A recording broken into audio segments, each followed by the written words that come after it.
At that time Herod the Tetrarch heard about the fame of Jesus, and he said to his servants, "This is John the Baptist. He has been raised from the dead. That is why these miraculous powers are at work in him."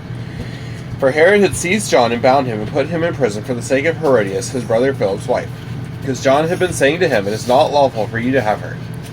And though he wanted to put him to death, he feared the people, because they held him to be a prophet.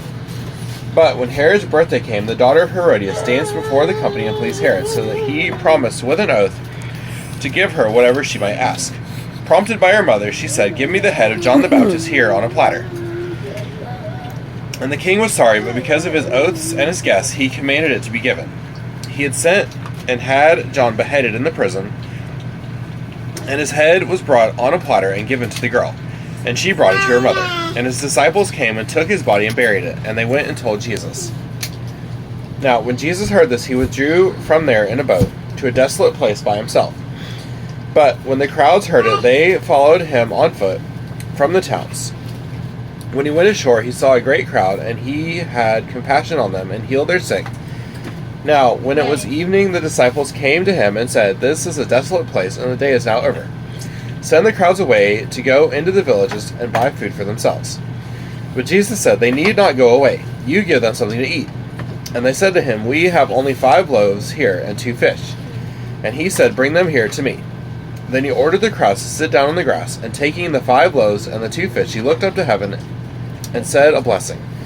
Then he broke the loaves and gave them to the disciples, and the disciples gave them to the crowds. And they all ate and were satisfied. And they took up 12 baskets full of the broken pieces left over. And those who ate were about 5,000 men, besides the women and children.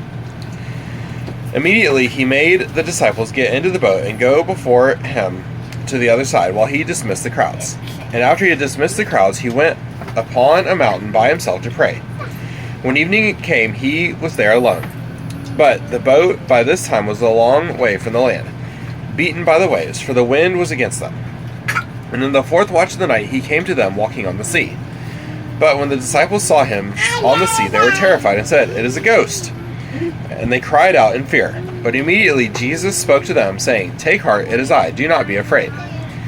And Peter answered him, "Lord, if it is you, command me to come to you on the water." He said, "Come." So Peter got out of the boat and walked on the water and came to Jesus. But when he saw the wind, he was afraid, and beginning to sink, he cried out, "Lord, save me." Jesus immediately reached out his hand and took hold of him, saying to you, "O you of little faith, why did you doubt?" And when they got into the boat, the wind ceased. And those in the boat worshipped him, saying, "Truly you are the Son of God." And when they had crossed over, they came to land at Gennesaret.